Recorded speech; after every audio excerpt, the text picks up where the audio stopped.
Number one, elections have consequences.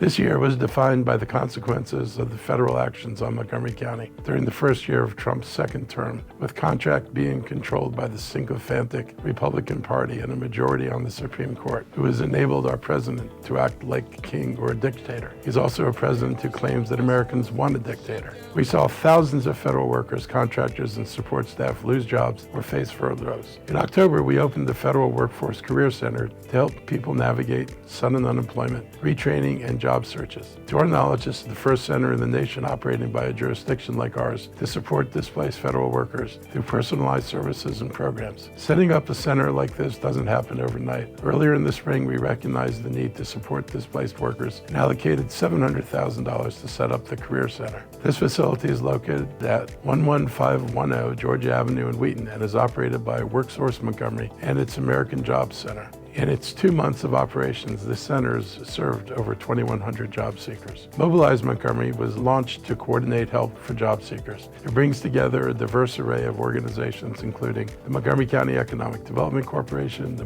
Maryland Department of Labor, and our local chambers of commerce, and the Maryland Women's Business Center. And we passed legislation with the council to ensure that federal workers are considered for job openings within the Montgomery County government. We also strengthened support for immigrant and minority communities as fear increased around the enforcement actions and federal rhetoric. It is worth noting that about 2/3 of the people that these clowns are arresting have no criminal record.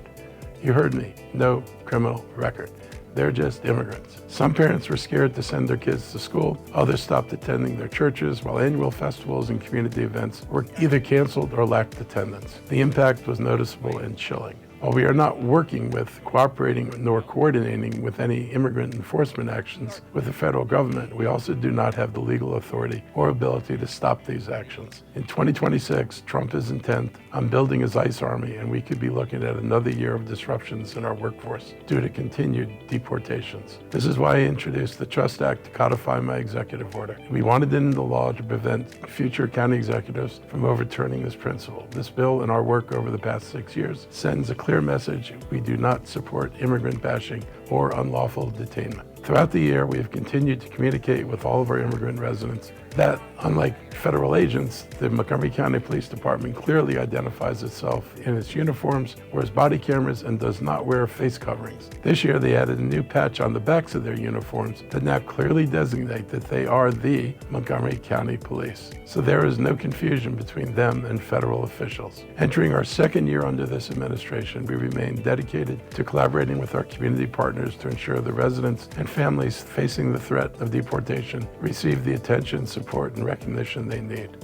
We've supported science, public health, and evidence-based policies amidst federal agency upheavals. The current administration's actions are jeopardizing Americans' health and our future innovations by prioritizing tax cuts for the billionaires and deregulating corporations. Job cuts at NIH, NIST, and FDA will significantly reduce research into illness causes and cures, affecting millions of Americans. Federal leaders are ignoring climate change and emissions impacts, hindering renewable energy efforts and increasing reliance on coal, which harms the environment even more than it's harmed now. And DOJ's actions lack focus on efficiency. No one promised faster or more effective methods. We are hindering scientific research and giving industries a free pass to revert to pre-World War I standards, disregarding the environment, people's lives, and workers' rights, while prioritizing the interests of the wealthy. This year ended with the longest federal shutdown in U.S. history, impacting families, nonprofits, and county services. During the holidays, we started our Montgomery Gives Local campaign to encourage donations to local charities and nonprofits facing strain from terminated federal contracts and decreased individual giving. Our residents, nonprofits, and county employees demonstrated resilience by supporting each other. They reminded us that democracy depends on active and caring individuals, and when leadership is absent in Washington, and state and county governments are going to have to step in. This year was tough, but it showed our community's resilience. We honored our history, we advocated for residents, we passed significant legislation, we enhanced public safety, we advanced climate solutions, we improved transit, we supported our families, we boosted our economy, we built more affordable housing, we upheld our principles despite federal pressures, and Montgomery County is a place that people persevere, keep striving, and believe in a better future. Thank you for reflecting with me, for all you did to make this county extraordinary.